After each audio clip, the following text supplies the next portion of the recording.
Sejam muito bem-vindos. Está aberta mais uma sessão das novas crónicas da Idade Mídia. Eduardo Oliveira Silva, Luís Marinho, Luís Marques e Rui Pego.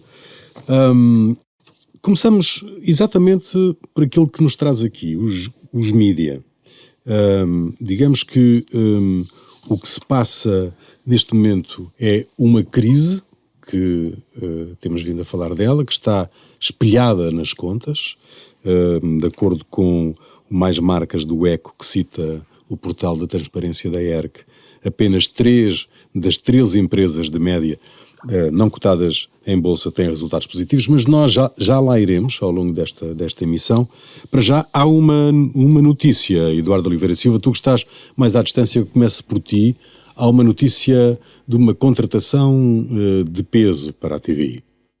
Sim, a notícia da contratação do Mário Crespo, eu fiquei, aliás, como toda a gente aqui em Espanha, como se imagina, uma contratação dessas, dá que falar, não é? De maneira que é uma surpresa completa. É um bocadinho como se o Beckham voltasse a jogar numa equipa qualquer de futebol, não é? O Mário Crespo foi já correspondente nos Estados Unidos, pela SIC, não podia haver maior surpresa desse ponto de vista. Esperemos que se mantenha atualizado. Luís Marques, tu olhaste para a crónica da Ana Sá Lopes? Sim, olhei. Mas antes de mais, deixa-me registrar que o nosso amigo Eduardo comparou o Beckham ao Mário Crespo. Não vamos registrar este facto. Porque era loiro. Comparei a contratação. A contratação do Beckham hoje para um clube de futebol. Eu acho que o Beckham ainda dá os toques, não é? Não sei se o Crespo está... Mas era loiro. Exatamente. Bom, e tem cabelo. Bom, este mês de agosto foi um mês bastante intenso do ponto de vista noticioso, político e também mediático. Mas eu queria começar este nosso registro por fazer um elogio à Ana Sá Lopes, que é uma jornalista que eu admiro, com a qual às vezes concordo, outras vezes discordo, mas ela escreveu um notável editorial, uma crónica, aliás, para ser mais rigoroso, chamada Burnout Parental, sobre precisamente um tema que eu desconhecia. Para mim foi novidade, que há tanto uma temática sobre o burnout parental, supostamente, tanto a pressão que existe tanto sobre as famílias, sobretudo as mães e os pais, tanto quando nascem os bebés, e que essa pressão se pode traduzir num conceito tanto que é o tal burnout parental, e que ela aborda de forma muito interessante e original, sobretudo criticando o facto de se considerar que criar uma criança tornou-se, portanto, um problema e não tanto uma felicidade.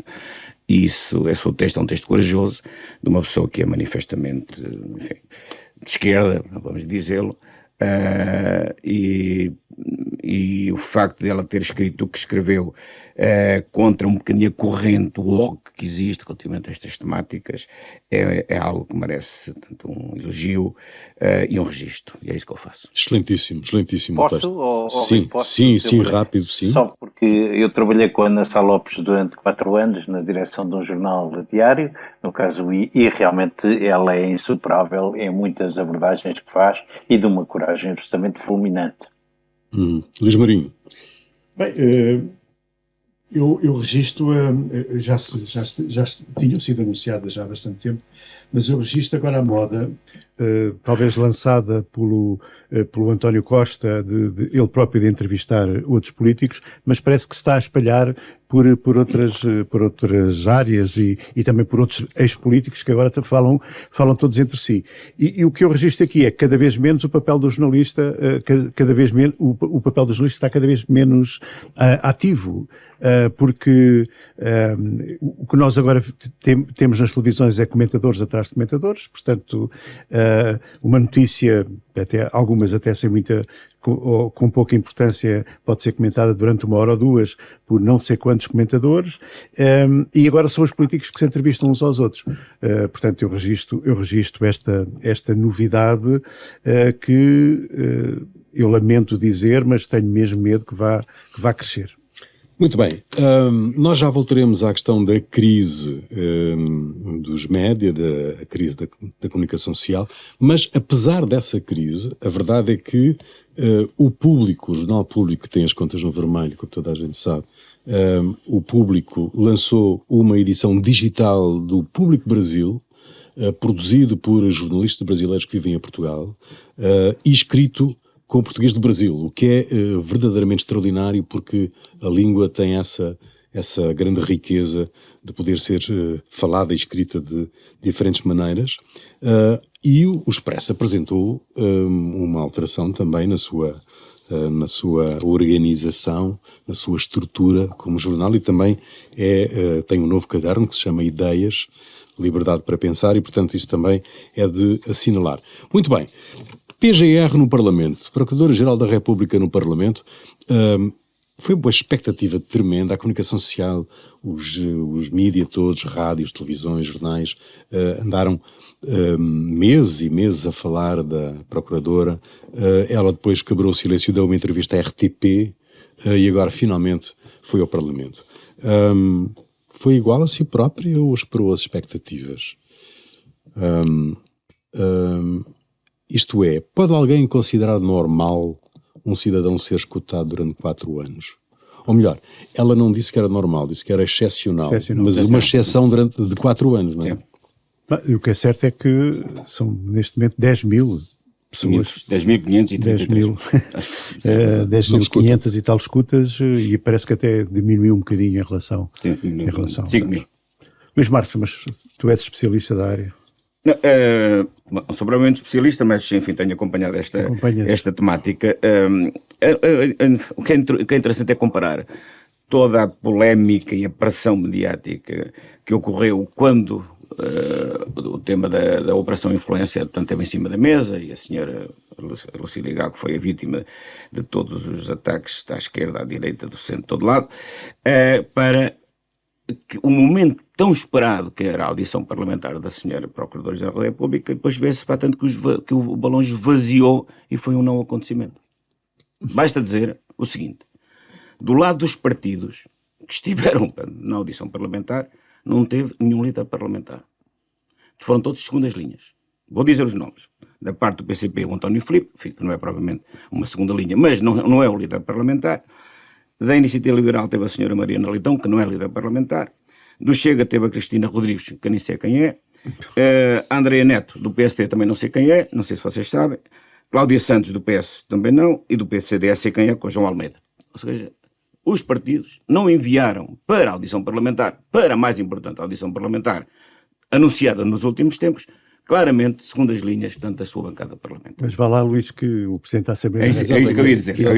Alguma dignidade. Mas o Presidente da República elogiou para o Presidente da Assembleia da República que esteve lá presente. Não teve o tempo todo, mas esteve lá. Deu alguma dignidade a isto. Ou seja, afinal de contas... E tendo atacado publicamente a própria... Exatamente, mas esteve lá e teve a dignidade de lá estar, um elogio para ele. Mas o que é extraordinário é que aquele que seria o momento em que a questão da justiça, tanto, e a questão do Ministério Público em particular, ia estar no grande debate, foi completamente esvaziado, e vê-se, aliás, pelas reações da comunicação social, que praticamente passou ao lado. Na realidade, a senhora é como se já não existisse. Não é? A partir do momento em que já se está a discutir tanto o próximo Procurador-Geral da República, a senhora, portanto, é um zombi, não é? Não existe politicamente, portanto, e os partidos valorizaram, o que é lamentável, porque, apesar de tudo, a questão da justiça não tem a ver só com a senhora Lucília Gago, tem a ver com a justiça propriamente dita. Depois, o que é que ali foi dito?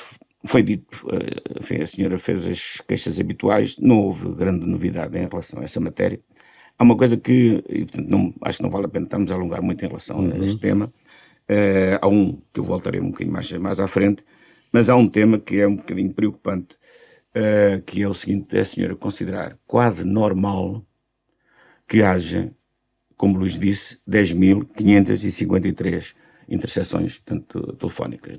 Não são 10.500 pessoas, não é? Porque pode haver uma pessoa que esteja com mais que uma escuta, mas a verdade, considerar que é pouco, ou que é normal, ou que é quase normal, é que me parece um exagero. Acho que é um número excessivo e que mostra um nível de intrusão, portanto, na investigação criminal, na utilização deste tipo de expediente que me parece demais, sendo que, apesar de tudo, ela disse, portanto, nos últimos anos baixou de 15 mil para 10 mil. Ainda assim, parece-me excessivo e mostra, portanto, como alguma coisa tem que ser feita.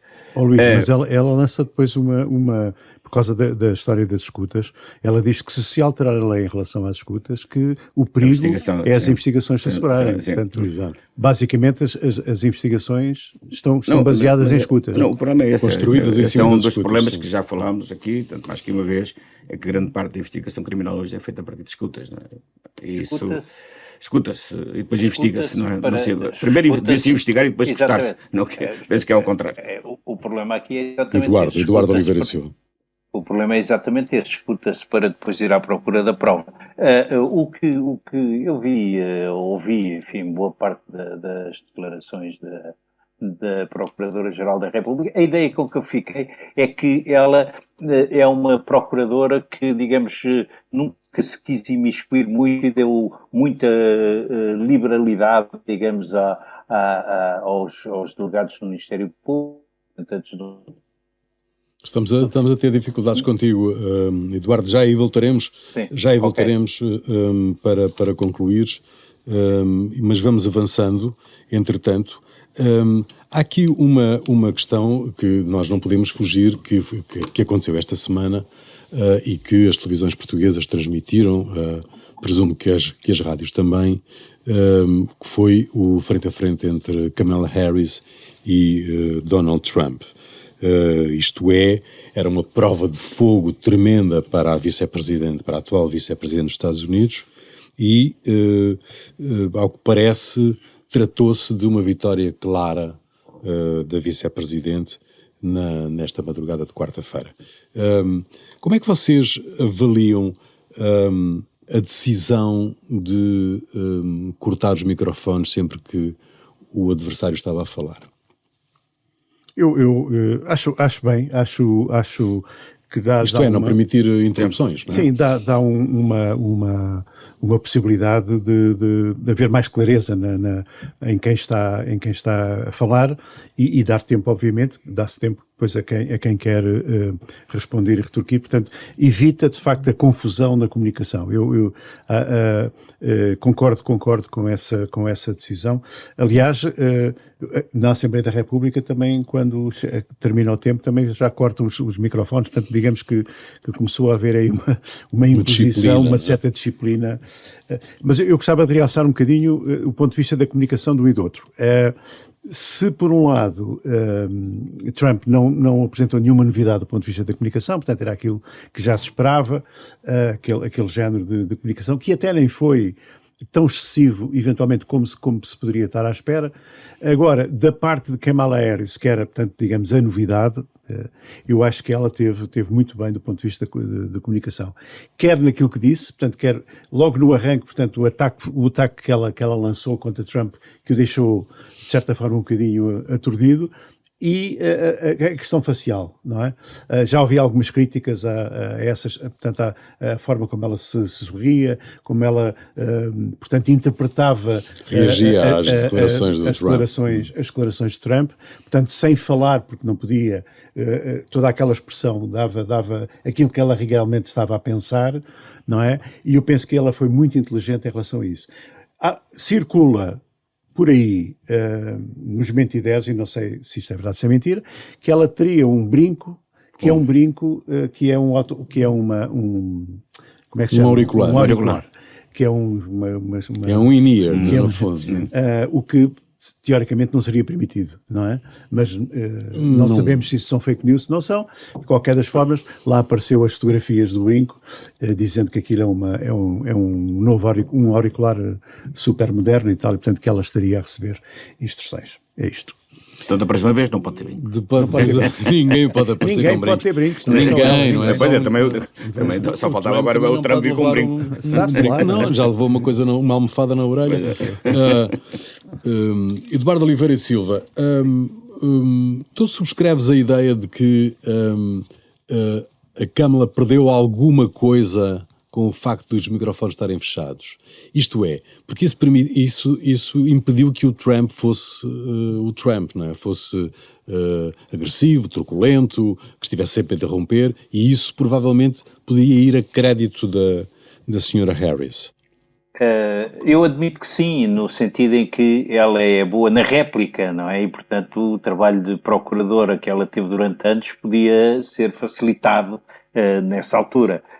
Mas penso que o modelo americano é muito aceitável. Ainda há tempos eu assisti a alguns debates em França, sobretudo agora por causa da criação do governo, e com toda a gente a falar, não se percebe nada. Claro. Portanto, o sistema, e ainda por cima com uma pessoa como o Trump, que é muito intempestivo, por um lado ela perde, por outro lado evita de ser insultada e de, digamos, de perder as estribeiras e ter que lhe dar uma resposta mais violenta, não é?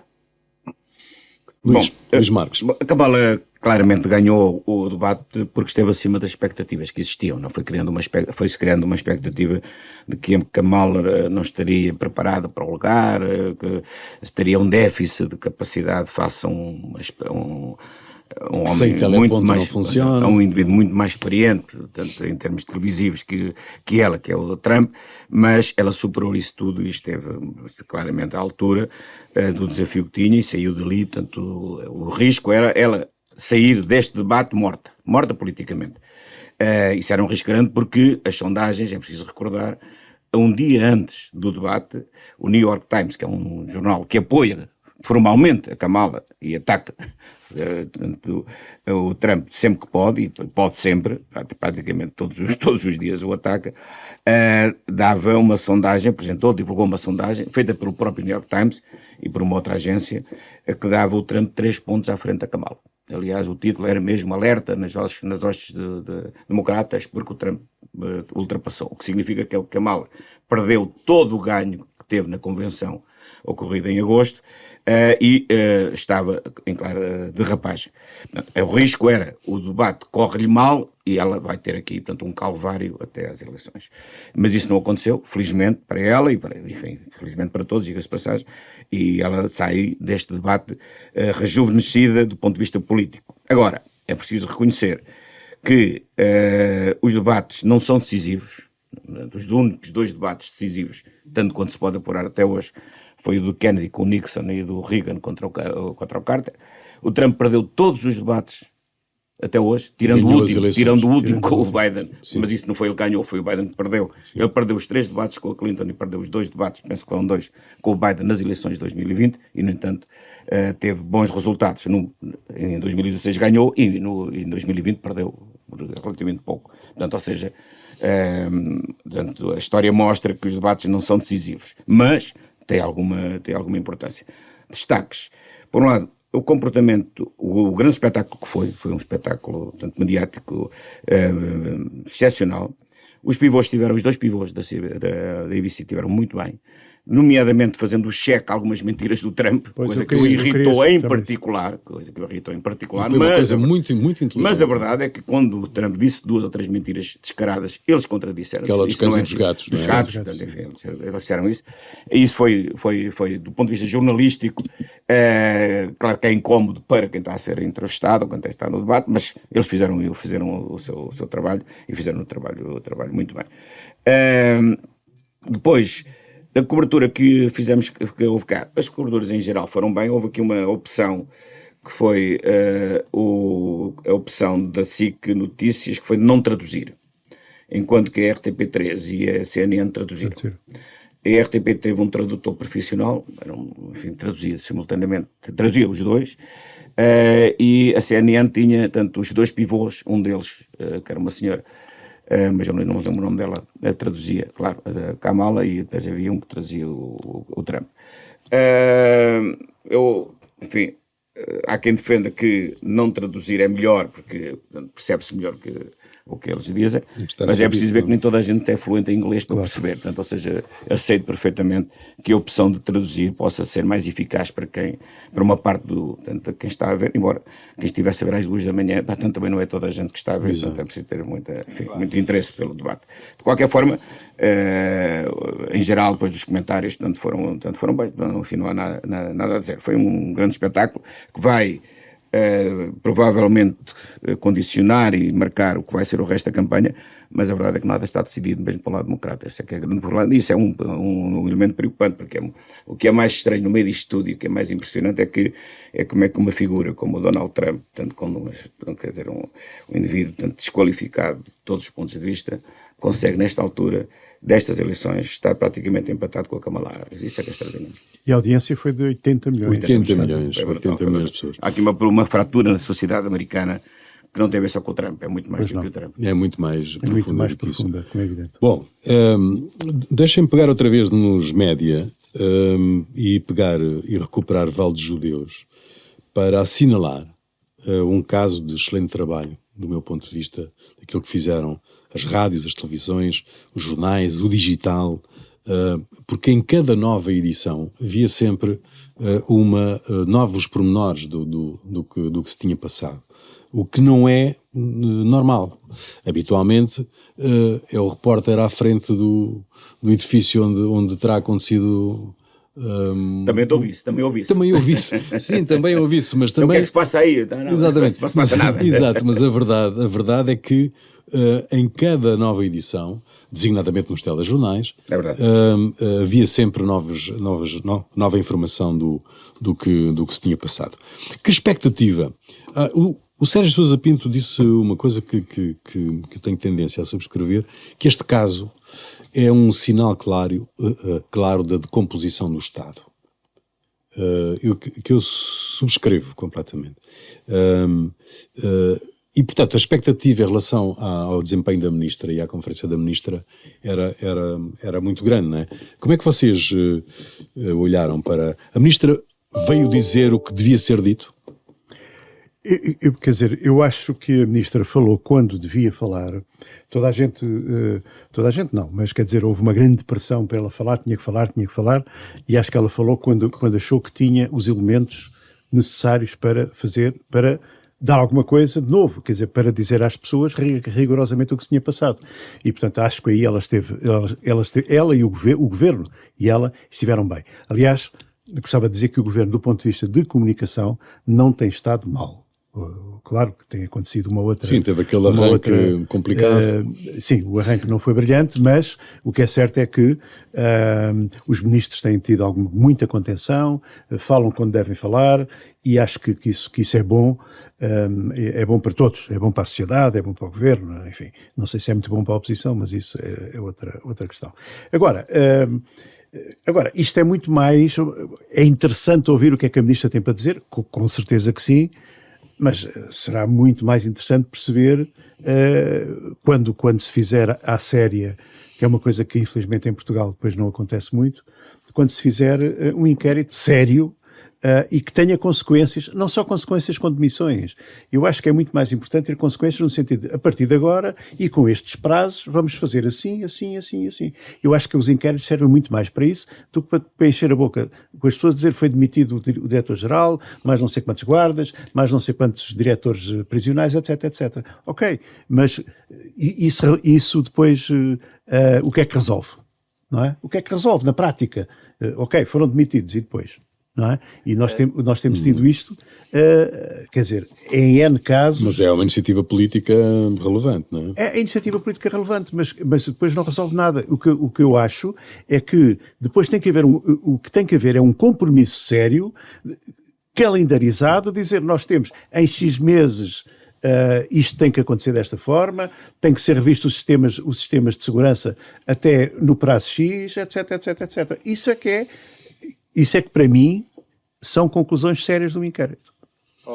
Eduardo, sim.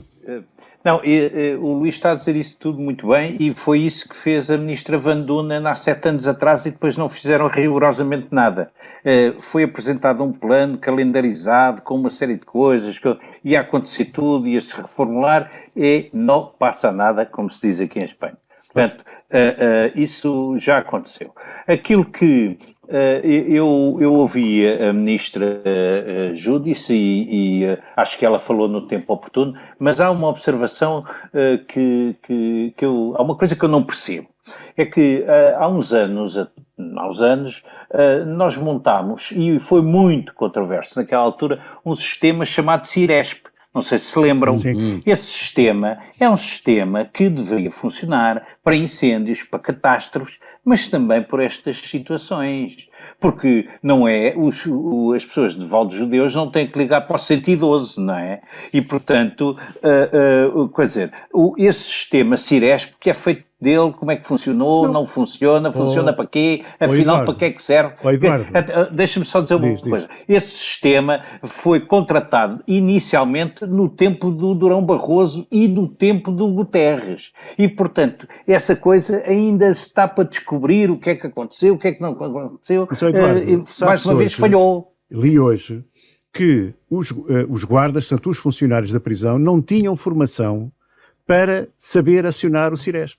Pronto, eu acho, olha, quer dizer, se isto já é ridículo, se isto já é ridículo, a ser verdade, portanto eu li isto no jornal. Mas esse já é outro problema, Eduardo. Se funciona depois, primeiro tu tens que saber, não tens que saber acionar. Não tinham tido formação, não tinham tido formação para saber acionar o Ciresp. É uma notícia de hoje.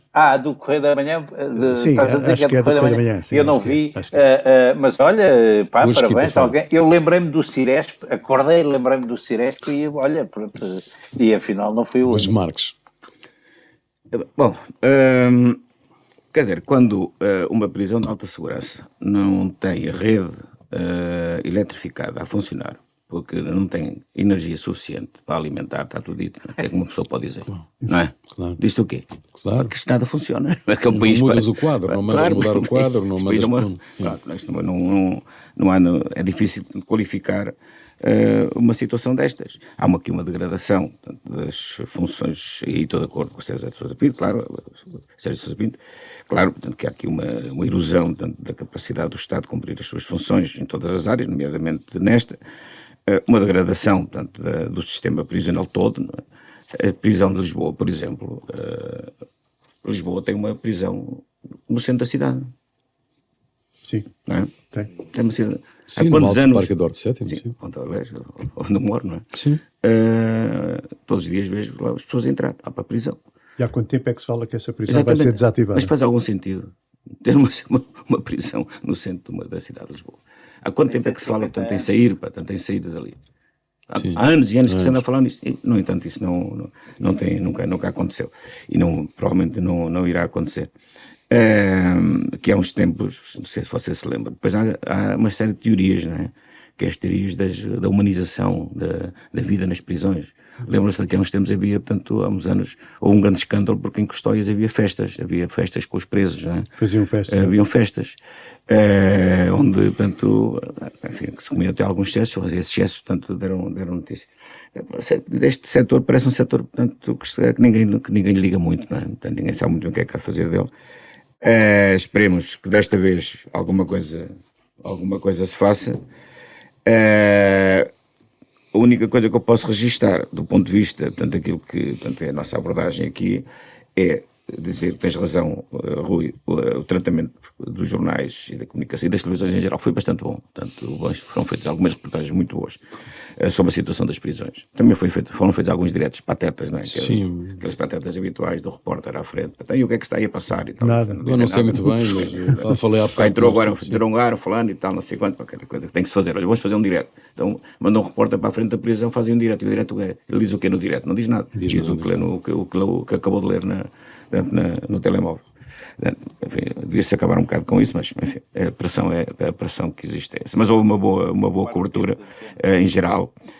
E a ministra também, mas acho que falou na altura certa. Agora, quer dizer, ela não pode ser responsabilizada por o que se passou, mas daqui a um ano vai ser.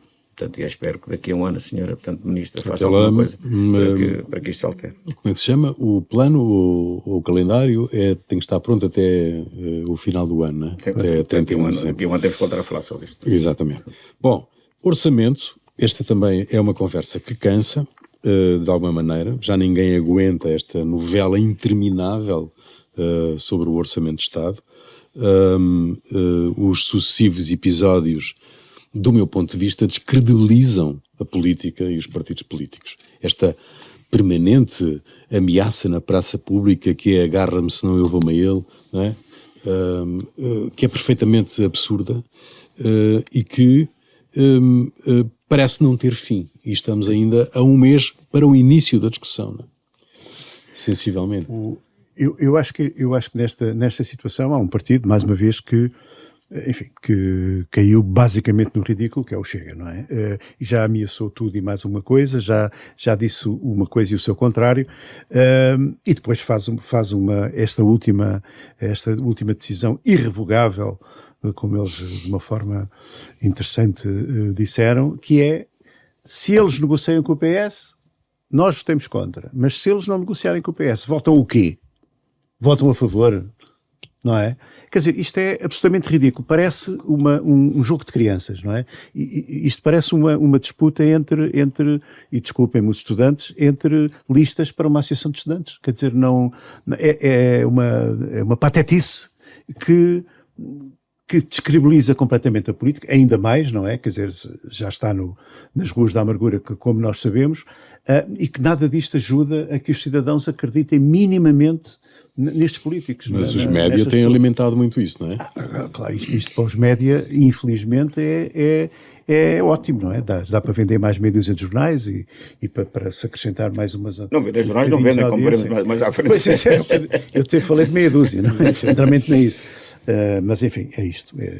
Ocupa basicamente muito tempo de televisões e de rádios a falar disso, e foi um bom... O que eu achei mais extraordinário é que partiu-se para férias, digamos, durante o mês de agosto, e continuou-se a falar desse assunto, e voltou-se, fez-se a rentrée, como diz agora um anúncio aí meio analfabético de uma empresa. Eu quero falar disso. Mas é muito curioso porque os média passaram a vida, sobretudo os audiovisuais, a falar disso, e depois quando voltou a política, quando houve o regresso, a questão estava exatamente no mesmo ponto, com as mesmas birras, as mesmas situações, e evidentemente, um Presidente da República que está a fazer um forcing para que... Sim, a tua proximidade a Belém também nos pode explicar porque é que o Presidente convoca um Conselho de Estado para 1 de outubro, não é? 2 semanas antes do início da discussão. Para ver se a rapaziada se entende e aprova o orçamento, que é uma coisa que o Luís Marques vos vai explicar, que até dá jeito à nação. Luís Marques, explica lá. A nação pode sobreviver com orçamento ou sem orçamento. Já temos 800 anos. Já temos 800 anos, não vai acabar agora, não vai acabar no dia 10 de outubro. Não tinha orçamento e, no entanto, andava espalheirada. Mas tinha coleta de impostos. Tinha, isso sempre tiveram, desde a Idade Média. Dom Fonseca sempre do ao décimos, não era? Não vai acabar. Penso que há aqui um jogo de força que é perceber quem é que tem mais ganhos políticos nisto. Eu acho que não, sinceramente, neste momento, quem está a ter mais ganhos políticos é o governo, porque a oposição está-se a desgastar. E estupidamente, não percebo como é que o Pedro Nuno Santos se envolve numa deriva em que vai, portanto, recuando de uma posição maximalista, portanto, até é uma situação que agora já quase está disponível para negociar tudo, até, portanto, o IRC, no meio caminho do IRS e do IRC, e tal. Se me derem um bocadinho aqui, portanto, eu aprovo. Não fica bem ao Partido Socialista. E também ao Chega nem se fala, não é? Porque começa por dizer que só votam tanto favoravelmente, ou só viabilizam, se houver um referendo à imigração, que é uma coisa referendo à imigração, completamente. Nem o Trump se lembraria de uma coisa destas, não é? Se isto fosse nos Estados Unidos, provavelmente nem ele se lembrava disto, para agora dizerem que só votam tanto se o PS não estiver na negociação. Ou seja, há aqui uma deriva do Chega, que mostra a verdadeira natureza do partido, que é um partido, portanto, casuístico, não tem ideologia, não tem política, não tem estratégia, não tem nada, só tem soundbites. E quem está a capitalizar isto, para mim, é claramente o governo, que está caladinho à espera, portanto, que os outros se desgastem. Para mim, eu estou a dizer, desde o princípio, há 4 meses estou a dizer, portanto, isto desde que o governo foi empossado, que não há a mínima possibilidade de haver, portanto, eleições este ano e no próximo tempo. Portanto, ou seja, portanto, seria um suicídio, quer para o governo, quer para a oposição, qualquer que ela seja, provocar eleições, portanto, nesta fase. E, portanto, o que eu penso é que de uma maneira ou de outra, pela abstenção ou de outra maneira qualquer, o governo, tanto o orçamento irá passar. E mesmo que não passe, também não se vai passar nada. Porque não vai haver eleições, não há condições para haver eleições, não há condições políticas para haver eleições. Bom, Daí recuperamos. a pressão do Presidente da República. Não é. Recuperamos. O que me parece é que não há ninguém, quer dizer, ninguém quer discutir mais nada porque não há mais nada para discutir. Esta é que é a grande realidade. Esta aqui é a grande o Partido Socialista não está em condições de apresentar mais nada ao país. Os outros também não têm mais nada para dizer ao país. O Governo tem um programa para aplicar. O que é que está a discutir? Não discute mais nada, discute o orçamento. Bom, recuperamos outra vez aquilo com que começámos esta nossa conversa, os média, com a crise espelhada nas contas. Eu já aqui o disse, 3 das 13 empresas de média não cotadas em bolsa têm resultados positivos apenas. A Média Livre, a Bauer Média, a Áudio Portugal e a RTP, se bem que a RTP não conta, né? Porque não disputa o mercado, não vive apenas do mercado. O Público e a Global Notícias são os que estão em pior situação. Como é que tu lês isto, Luís? Bom, vamos começar por uma boa notícia. Já agora, todas as outras a seguir são praticamente todas más, não é? Vamos então começar por uma boa. E a boa tu já referiste há um bocadinho, de alguma maneira, que foi o Público. Tem um aumento de subscrições. Passou de 59.511 para 63.600 à conta do digital. Aumentou 7% a subscrição digital do Público, o que mostra que este deve ser o caminho, provavelmente este é o caminho. Aliás, provavelmente não, este é o caminho. Quando eu disse para vou tirar aqui o advérbio. Este é o caminho, não há outra alternativa. Isto portanto, mostra que o Público tem feito um bom trabalho nesta área. Não sei se os números, portanto, enfim, os números são estes, claro, e são viáveis. Agora, o que é que lá está dentro? Convinha esmiuçar, isso aí eu não tenho essa informação. Mas, de qualquer forma, é sempre positivo. Porque, portanto, tudo o resto é muito preocupante. Se formos ver nas vendas, todos os grupos, à exceção do Público, volto a repetir, venderão menos, quer vendas em banca, quer mesmo no conjunto das vendas, que inclui as vendas online. O JN menos 10%, o Expresso menos 14%, o Correio da Manhã menos 6%, o Diário Notícias menos 6% e o Público vendas em banca menos 1,2%, mas no resto compensa. Sendo que o Diário Notícias vende 952 exemplares, não é?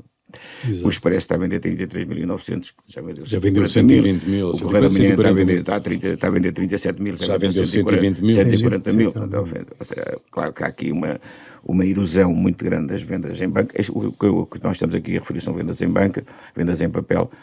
O que significa, para todos os efeitos, o que nós estamos aqui a dizer é que as vendas em papel estão mortas, não é? Portanto, ou seja, os meios têm que se reinventar, têm que criar outro modelo de negócios que não passa, obviamente, pelo papel. E tem que pôr o digital no centro da estratégia, coisa que não aconteceu. Claramente, sim. É claro que temos aqui boas notícias, não é? Porque, para além desta notícia, que já disse que é boa, o Expresso, por exemplo, tem 53 mil ou 54 mil subscrições digitais, o que é bom. E se olharmos também para a audiência no digital, essas audiências são muito significativas. A dificuldade é transformar essa audiência em receita, né? Tanto a receita na assinatura como na receita na publicidade. Mas este tem que ser o caminho, porque não há outro. E, portanto, se olharmos depois para os resultados financeiros, estes estão espelhados, que, como tu já disseste, praticamente tirando a Média Livre e a Bauer e a RTP, tiramos de fora, porque obviamente 190 milhões de euros garantidas, não faz nenhum sentido estar aqui a incluí-la. Tudo o resto, obviamente, tem maus resultados. Os resultados foram todos praticamente negativos e os que foram positivos foram residuais, não têm significado, sendo que alguns dos meios, como por exemplo a Global Média de Notícias, apresentam um resultado negativo de 7 milhões de euros, portanto é brutal, não se percebe como é que um grupo destes pode garantir. E o próprio Público, que tem resultados positivos em termos de vendas, mas depois quando vamos ver os resultados financeiros tem quase 5 milhões de euros negativos. Muito bem. Eduardo, queria só saber se tens uma visão sobre isto que o Luís acabou de explicar. Tenho, quer dizer, eu concordo genericamente com o que o Luís diz. Acrescentaria só um ponto, é que o facto de haver uma digitalização digamos que não é só transformar o produto num produto digital. O facto de ele ser digital também implica um reforço da capacidade humana permanente, não é? Ou seja, não são edições fechadas, são edições que estão sempre ativas. E isso sente-se no Expresso, nos outros jornais e nos jornais internacionais, que estão constantemente em movimento. E, portanto, quando um jornal pensa, ou uma empresa pensa que eu fecho aqui a edição em digital e depois ela está fechada... Depois ponho na internet, não é? Estás a ver? Era aquela Sim, coisa... Isto implica repensar as redações, o perfil dos jornalistas, as qualificações dos jornalistas e dos produtos. Não é? Tu olhas para os grupos internacionais. Que nós são verdadeiras agências de notícias. E estão sempre a dar produtos novos, estão sempre a fazer de composição do produto principal, de dar-te coisas novas. Tu pagas 50 cêntimos, €1 por cada, mas tudo isso depois é uma receita. E eles estão a fazer isso, e Portugal isso não está a fazer. Muito bem, não está a fazer com essa qualidade. Voltaremos certamente aqui a este tema em próximas emissões. Já a seguir, os grandes enigmas. Os grandes enigmas, Eduardo, começo por ti. O que é que tu nos trazes hoje? O meu enigma é saber quando é que aqui um enigma que vai em dois sentidos. Por um lado, saber se o governo vai ou não tentar reconduzir o almirante Gouveia e Melo na sua alta função para tentar afastá-lo de qualquer veleidade de se candidatar a Belém, e se ele, que volta e meia levanta o periscópio para ver como é que se passa e sinaliza a sua presença, se já tem alguma decisão. Eu acho que esse é um dos enigmas, sendo certo que nós já tivemos uma experiência com o almirante presidente que correu mal, e tivemos outro de que se fala menos, mas que tentou ir para Belém, que foi o almirante Pinheiro de Azevedo, e também não se deu muito bem. Portanto, estou muito curioso. O meu enigma é ver o que é que vai passar-se com este nosso almirante. Não digas mal do Pinheiro de Azevedo. Por amor de Deus. Não, aliás, isso não. Aliás, não, mas eu achei que foi uma grande figura, e houve ali aqueles momentos no Terreiro de Paço. Esse momento do Terreiro de Paço vale por uma vida. Glorioso. Eu gostei. Aliás, o sequestro do governo irrita-me ser sequestrado. Aborrece-me, não é? Eu falei com ele várias vezes e era uma grande figura mesmo assim. O que se passa, é o meu enigma, o que se passa com os sistemas de câmaras instalados pelo Estado? No MAI, na Secretaria-Geral, as câmaras estavam desligadas. A polícia viu-se na obrigação, no caso do MAI, humilhante, de recorrer a um privado para tentar perceber o que se passou. Em Val dos Judeus, vigiavam, mas não gravavam, disse. Afinal, filmam e também gravam, desde que não estejam desligadas, bem entendido. Como se percebeu em Alcoentre, as câmaras fizeram o trabalho delas, vigiaram. O problema é que ninguém viu o que elas mostraram. Quer dizer, não se passa nada de normal com as câmaras de vigilância. O que falhou foi o sistema. Um problema do sistema. Luís Marinho. Eu gostava de saber onde é que andam os publicitários, sobretudo alguns publicitários, a olharem para o produto que apresentam. O Eduardo já me ia roubando aqui esta ideia, mas de facto, não sei se o anúncio já foi retirado, mas é um anúncio da Mel, em que há uma senhora que diz a Rientrée. A Rientrée, sim. E o anúncio continuou, andou por aí durante semanas e foi sempre a nossa Rientrée.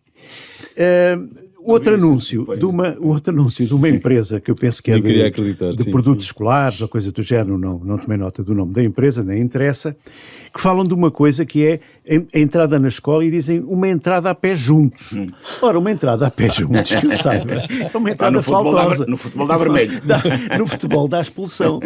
E isto diz-se alegremente na nossa publicidade, portanto, vamos entrar na escola, entrada a pés juntos. Portanto, chegar lá, uma cacetada nos colegas a escola IKEA criou-se aqui um estilo.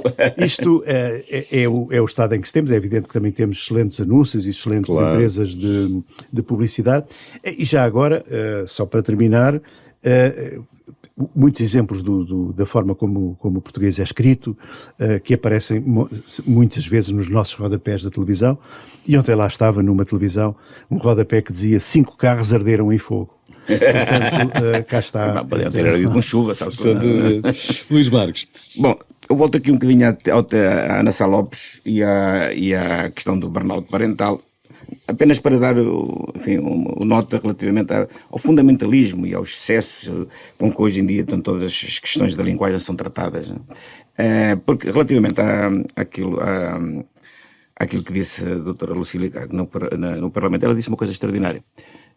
Pela informação que representa em si mesmo, que é 90% dos magistrados até aos 30 anos são mulheres.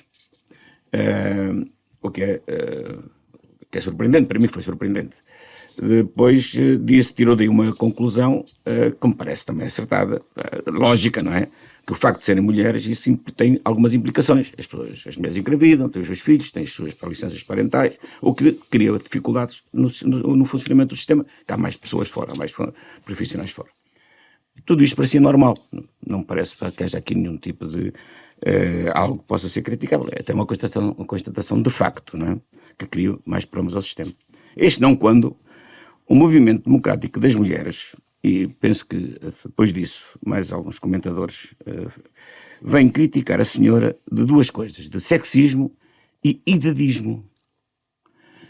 O sexismo eu ainda até posso perceber, embora seja absurdo, porque a senhora constatou um facto, não é? Não há aqui nenhuma crítica, sério, tanto pelo facto de haver tantas mulheres na magistratura e elas engravidarem, o que é normal que o faça. Agora, idadismo, por ela ter limitado aos 30 anos, para o facto de, portanto, isso para tanto ser a base a partir do qual há mais mulheres, portanto, e a seguir, engravidam. Então, isso é normal, não é? É normal que as mulheres engravidem até aos 30 anos.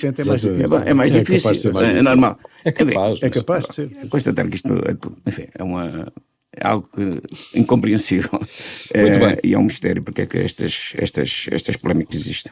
Muito bem, termina aqui mais uma sessão de As Novas Crónicas da Idade Mídia, nesta segunda temporada, um programa de Eduardo Oliveira e Silva, Luís Marinho, Luís Marques e Rui Pego, produção de Marina Duarte, desenho sonoro de António Fialho, operações de emissão de Beatriz Garcia, imagem de Ricardo Fortunato. Novas Crónicas da Idade Mídia, ao domingo, ao meio-dia, sempre que quiser, ao alcance de um clique.